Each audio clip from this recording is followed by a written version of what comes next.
الرحیم السلام علیکم۔ علمی دنیا میں مسلمانوں کا کردار کسی تعارف کا محتاج نہیں۔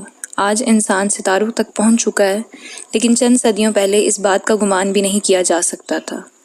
آپ کے علم میں اضافہ کرتے چلیں کہ ہوا میں پرواز کرنے والا پہلا شخص اور کوئی نہیں بلکہ ایک مسلم سائنسدان ابن فرناس ہے۔ آپ کا مختصر تعارف اس طرح ہے کہ آپ کا مکمل نام عباس قاسم ابن فرناس تھا۔ آپ ایک محدث، حکیم، شاعر، موسیقار، طبیعیات، ماہر فلکیات اور کیمیا دان تھے۔ آپ کی ایجادات اور اختراعات بے شمار ہیں۔ بلا شبہ آپ اپنے دور کی ان شخصیات میں شمار ہوتے ہیں جن کو اللہ تعالیٰ نے غیر معمولی صلاحیتوں سے نوازا تھا۔ ابن فرناس پر اسرار علوم کا ماہر اور پیچیدہ گٹھیوں کو سلجھانے میں یکتا تھا۔ آپ نے پانی کی گھڑی، کرسٹل بنانے کا فارمولا اور اس کے علاوہ اپنی تجربہ گاہ میں شیشوں کی مدد سے ایسی مشین تیار کی جس میں بیٹھ کر لوگ ستاروں اور بادلوں کی حرکات اور چمک کرک کا مظاہرہ کر سکتے تھے۔ آپ کا سب سے بڑا کارنامہ پہلی انسانی پرواز ہے۔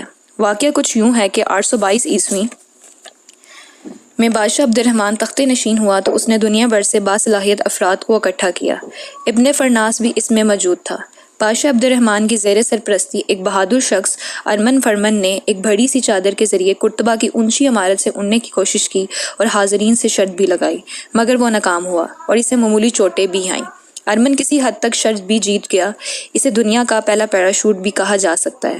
ارمن کو دیکھنے والوں میں ابن فرناس بھی موجود تھا، جس نے انسانی اڑان کے متعلق تحقیقات شروع کی اور کئی برس تک پرندوں کے اڑنے کی تکنیک ایریو ڈائنامکس کا مطالعہ کیا۔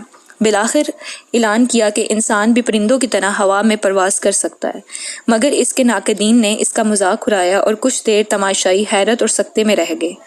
دیکھتے ہی دیکھتے قرطبہ سے 2 میل دور پہاڑ جہاں عبد الرحمن الدخل کا محل تھا، ایک شخص آسمان سے اڑتا ہوا آ رہا تھا جس کے دونوں جانب پرندوں کی طرح پر لگے تھے۔ حاضرین میں باتیں شروع ہو گئیں کہ اس پاگل سائنسدان کی ہڈیاں تک سلامت نہ رہیں گی۔ جب اس شخص نے کافی وقت ہوا میں پرندوں کے مانند پرواز کی اور صحیح سلامت زمین پر لینڈنگ کر لی تو حاضرین کی حیران نظریں اور مذاق اڑاتے الفاظ خوشی اور تعریف میں تبدیل ہو گئے۔ اسے انسانی تاریخ کی پہلی پرواز کہا جا سکتا ہے۔ انسانی تاریخ میں اس عظیم شخصیت کے عظیم کارنامے کی وجہ سے انسان نے ہوا میں اڑنے کا خواب دیکھا اور اس کارنامے کو سامنے رکھ کے رائٹ برادر نے ہوائی جہاز بنایا۔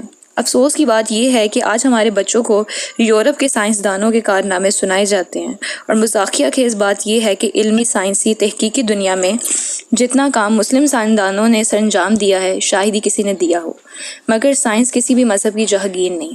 اللہ تعالیٰ نے کوشش کرنے والوں کے لیے نشانیاں رکھی ہیں۔ ابن فرناس 810 عیسوی میں اندلس میں پیدا ہوئے اور قرطبہ میں 887 میں وفات پا گئے۔